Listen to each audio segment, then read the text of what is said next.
We're ready to go. All right. Good afternoon, everyone. I thank you for being very prompt at the top of the hour. I come to you from snowy Denver, Colorado, where we're in the middle of an early season snow, but seasonal given the topic. And so what I'm going to be talking about today is a couple new features, new-ish features. They're always new to somebody else. I don't know what you've attended all day. So if I repeat something that is cutting edge and bleeding edge that somebody already presented, it's still new to me. And a couple of things were actually things I picked up on at last year's PostGIS day and rewatching, especially Regina's great YouTube videos. So let's get started. So doing more and more within SQL. That's the theme of today, because we have any number of ways of doing data analysis and data visualization, working with spatial data. What is the value add of doing as much in one place as possible? So that's kind of the background context. For our Canadian visitors, attendees, I know there are Canadian attendees. Let me take care of your complaint right now. I know the quote, skating to where the puck is going to be, is associated with Wayne Gretzky, originally of the Edmonton Oilers.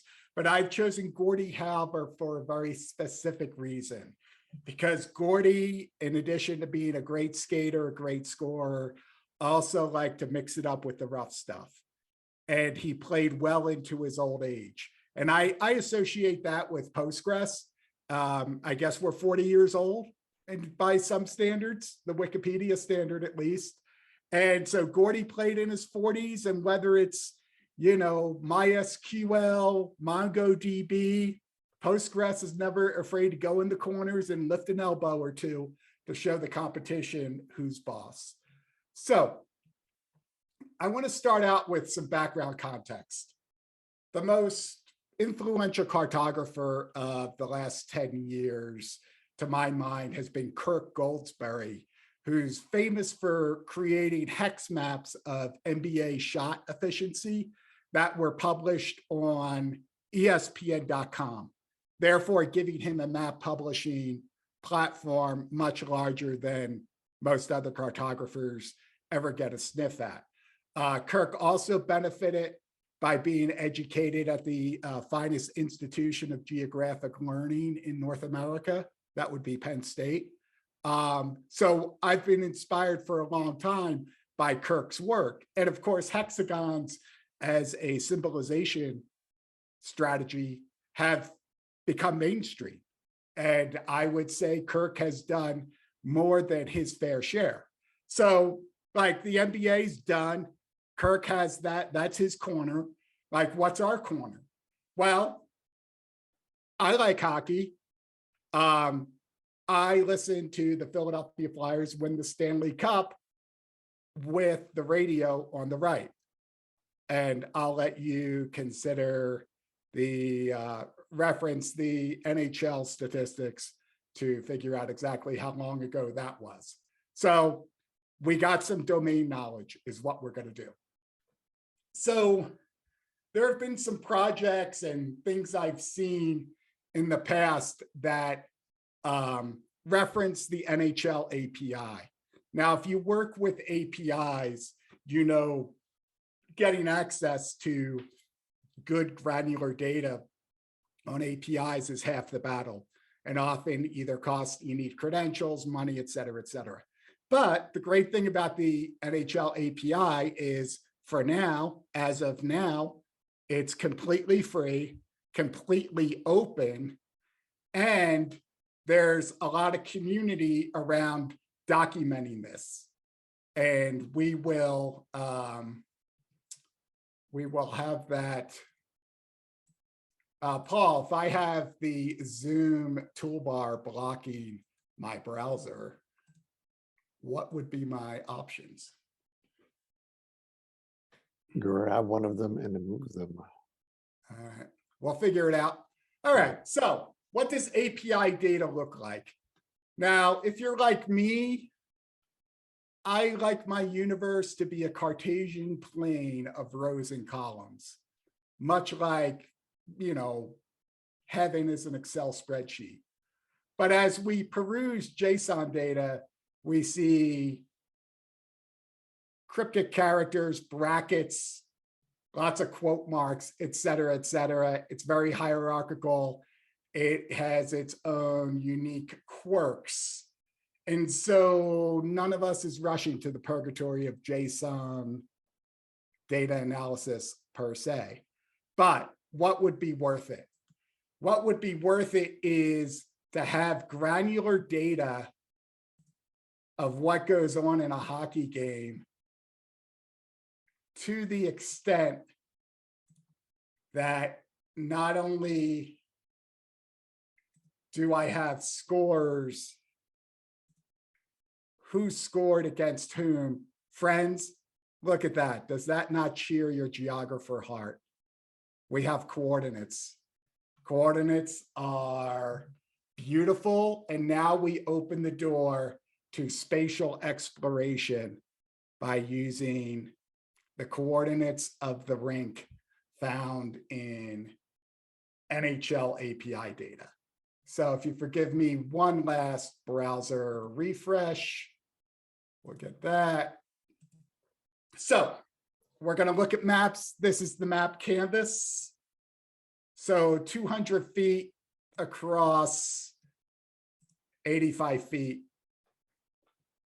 wide, depending on how you think about it. Direction of play going to the right. So again, we are on our custom projection of plain old vanilla coordinates that have no bearing in the real world.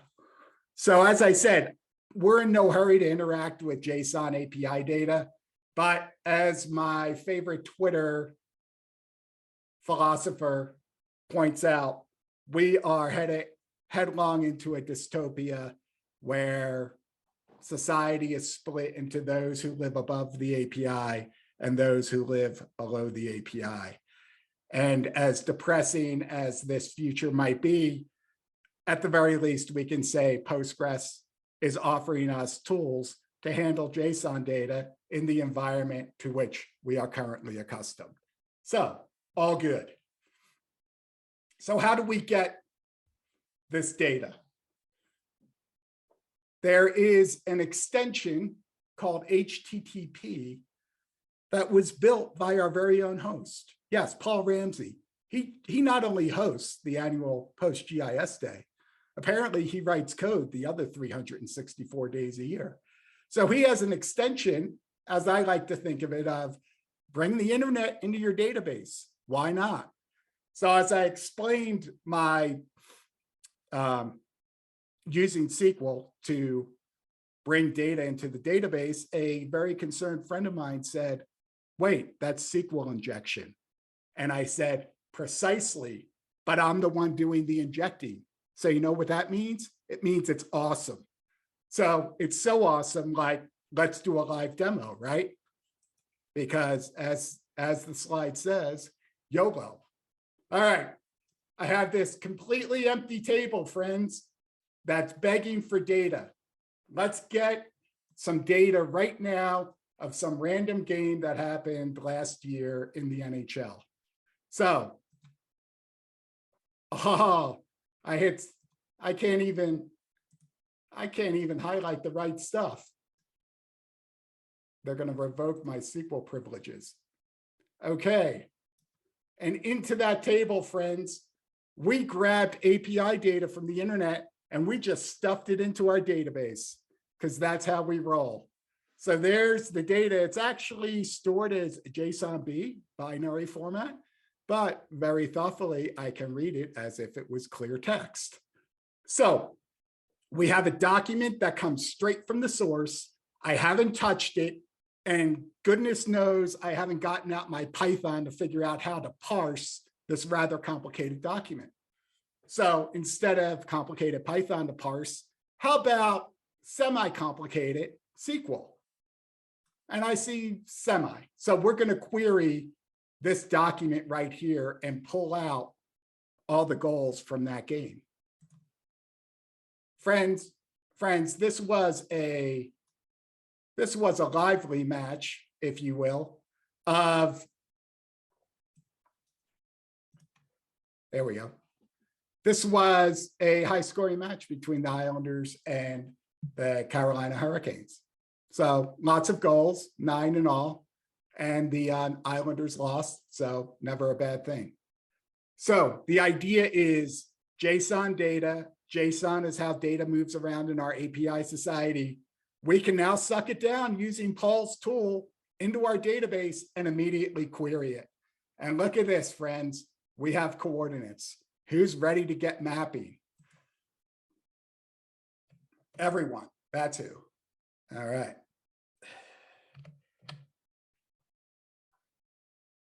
So to emphasize how happy Paul's HTTP extension is, the other part of my origin story with hockey statistics is in 1981, I had a bootlegged copy of VisiCalc on an Apple II Plus, and I would hand enter NHL data from newspaper box scores.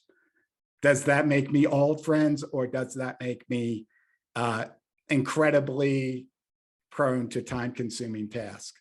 I ask you. And now Paul, with his HTTP extension, I was able to download last season's all 1,300 and some games of NHL play in the first half of a Premier League soccer game, because the packets of the games are about 500 kilobytes, 600 kilobytes per game of data, 1,300 games, you do the math. The API served them up at about 2 games a second. So I wanted to be polite to the API, but I did get all of those 1,300 and plus games into my database in a much shorter time it took me to do hand data entry into a bootleg copy of VisiCalc. Another benefit of open source software is you no longer have to be morally compromised in using bootleg VisiCalc. So, friends, let's pretend I have a table and the table has every game from the whole season. So why don't we query those games? I dislodged my results window, and goodness knows I have no idea how to get it back. So 8,374 goals were scored in the NHL last season, and we got the XY coordinates and we're ready to rock. Is that true?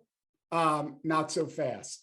Because friends, anytime you deal with data, you deal with domain knowledge. So there are 2 things you need to know about NHL hockey data. Number 1 is the teams switch sides between periods.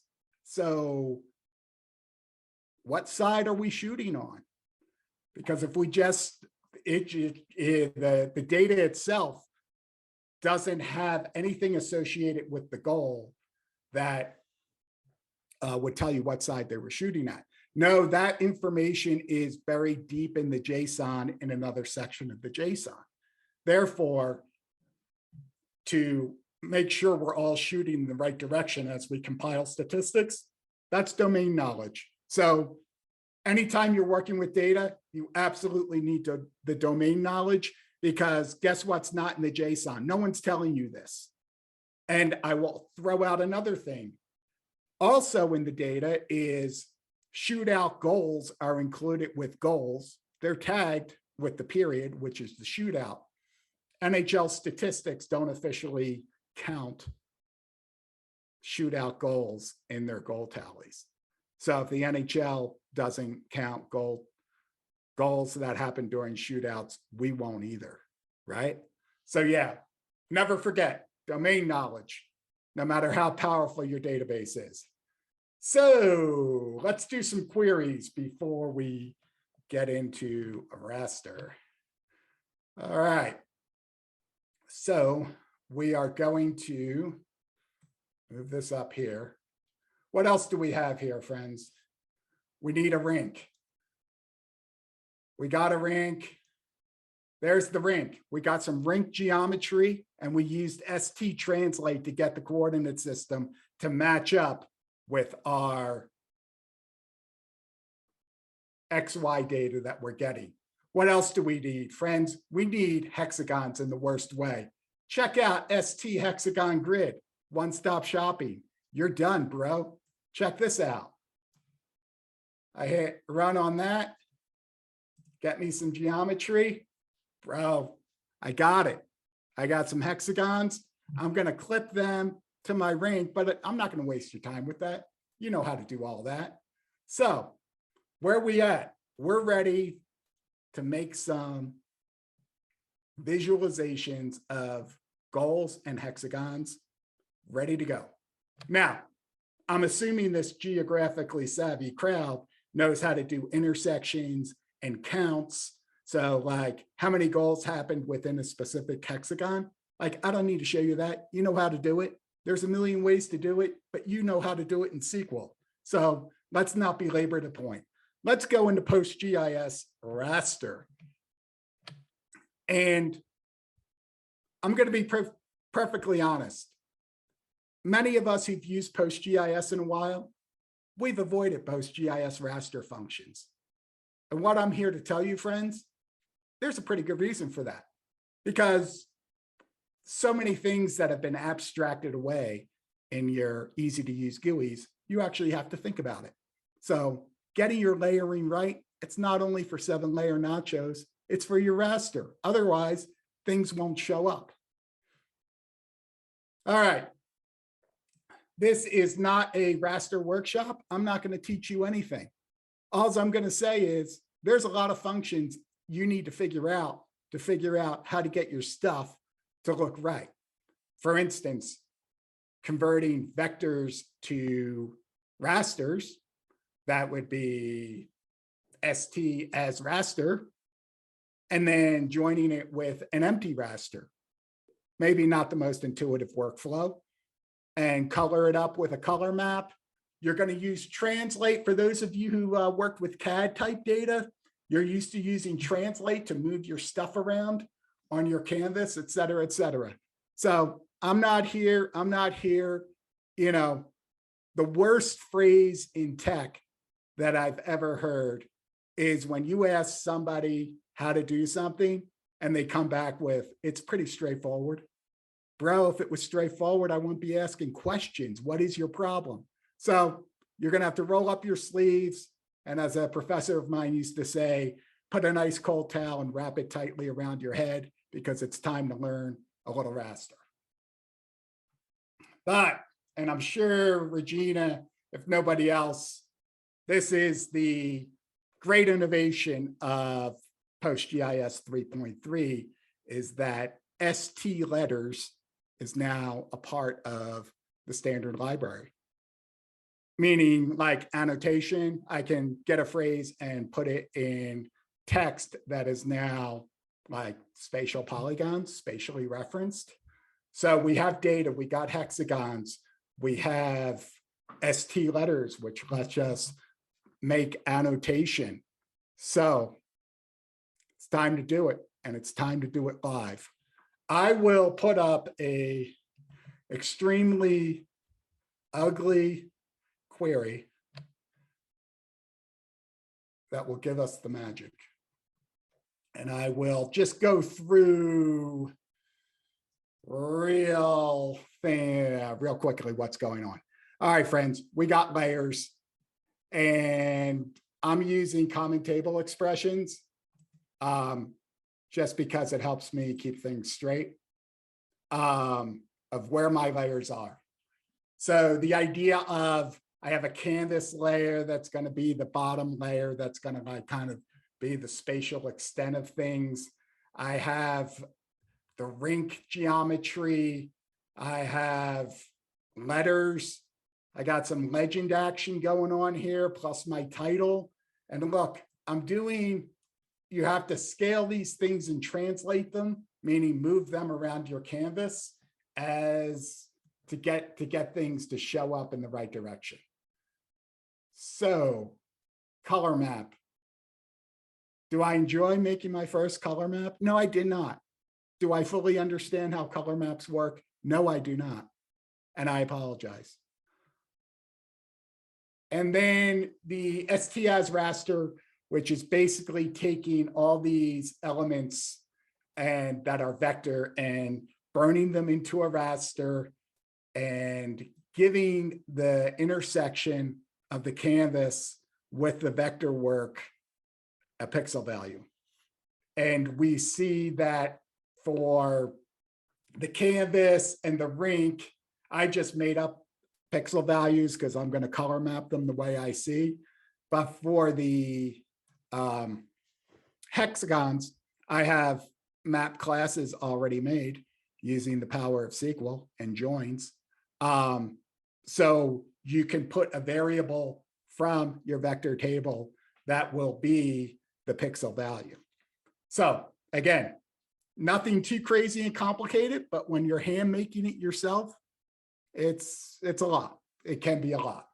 So I'm not going to belabor this. Union all is not the same as ST union. And the quicker you figure that out, the better your life is going to be. Sometimes you want to union all, sometimes you want to use ST union, because ST union is union all, you're just taking your rasters and stacking them up. ST union is when you're making your single raster that you're going to display. So you can say first value in, last value in, average, et cetera, et cetera. There's also, for you technically minded folks, ST map algebra, about which I can tell you exactly nothing. I can imagine all sorts of applications for bigger minds than me.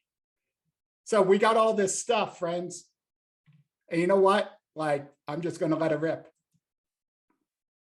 Oh, my inability to highlight things is crushing this presentation.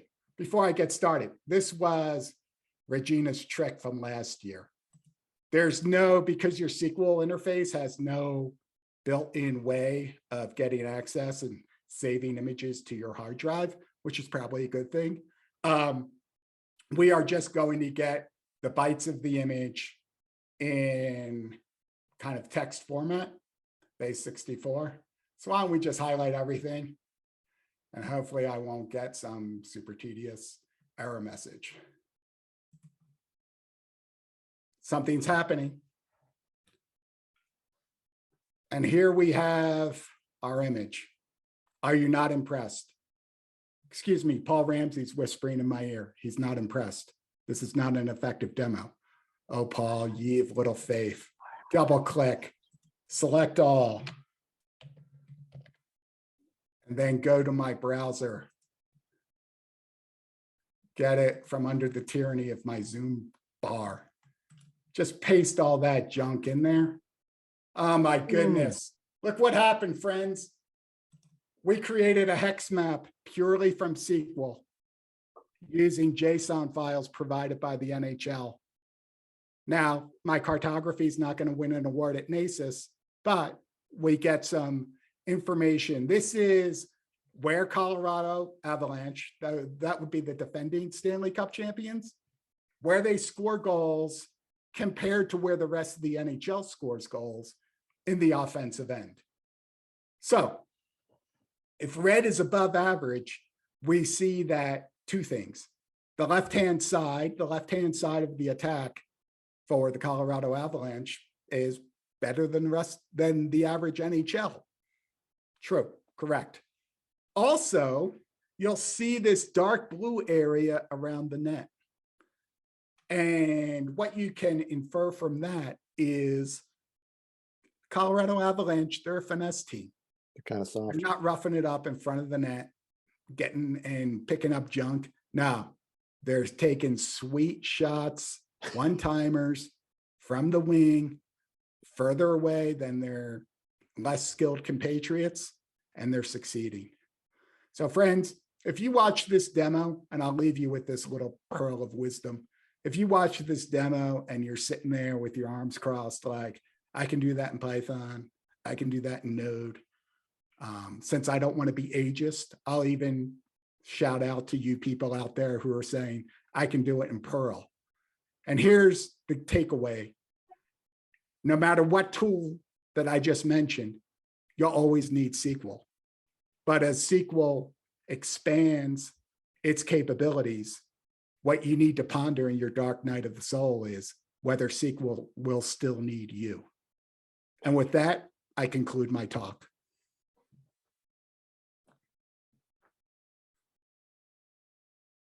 Not only a pretty picture, but an actual visible analysis. I love it. You can see the left side. You can see that they're not charging the net. No, the Avalanche do not charge the net, Paul. You know? That's old-time hockey. Yeah. So questions? We have some, actually, what was it? Oh, this is a meta question, not about your presentation, but Simon asks, you know, is there some kind of fancy image processing going on? How is this raw data being captured? Oh, like the NHL raw data? Yeah, like the X's and Y's. Yeah, that's a good question, Paul, because, you know, I'm a good data analyst. I want to sanity check my data. So, because when I was normalizing it for shooting towards the offensive end, right? I had these very long goals that went the length of the ice. Right. And if it's a third period, you can assume a lot of them are empty net goals. But there were some early game, very long goals. So the first one, I fired up YouTube, and sure enough, the goalie misplayed a dump in and goal. So I felt good about my data. And then I started a little suspicious because there was one game that had really horrible coordinates because I'm looking at the data, I'm looking at YouTube, and I'm like, no, that guy was like 10 feet away, and my data says the guy was 80 feet away. And it was one of those outdoor games. So goodness knows whatever system they have already set up in the indoor arenas, when it comes to the outdoor games, man, your XYs are, that's on you. And I do know that the NHL themselves, the teams and the data analysts that work within the teams, they have much better data than what's on the API. But hey, I like free and I like no login. So there we are. Very nice. Let's see, other questions? Was Bruce question? No. I can't see these questions. So you went through and did it all in SQL. Yes. Start to finish, all in SQL, Paul. Just that was the selling point of this thing for PostGIS Day. Yeah. Well, thank you for doing that, for proving it to yourself and to us. I would not have guessed that it was necessarily possible. I would not have had the stick-to-itiveness to do the labeling ever. Well, I'm sure there's somebody on the chat with their North Arrow joke ready to go. Yeah. Someone in the chat asked a good question about who puts the location info in the NHL data. Does someone watch the tapes, or how does that happen? No, I assume there's some sort of sensor set up in the arenas. I know the NBA has one, and the NHL has one. There's some sort of sensor network. So I think they're I don't know how they're doing the tracking, but they're spending a fair amount of money on it. And then there's the hits, guys hitting each other, XY coordinates, guys fighting each other, XY coordinates. I have a thesis to work on over the holidays. I don't know. I could see someone just sitting there and clicking on it. That's pretty. Yeah, so there's an abundance of spatial data to dig into, and it's really wonderful that for now it's all free. Long may it remain so. Okay, Ryan, thank you very much. Paul, have you presented other HTTP library content?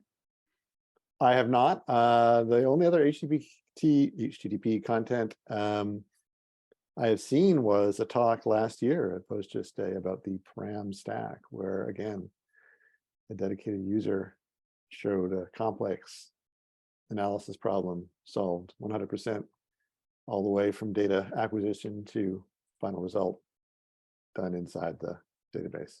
All right, so I will leave you, we have a minute left. I will leave you with one final question, Paul Ramsey. Sure. Every player has a thumbnail photo of himself with a URL.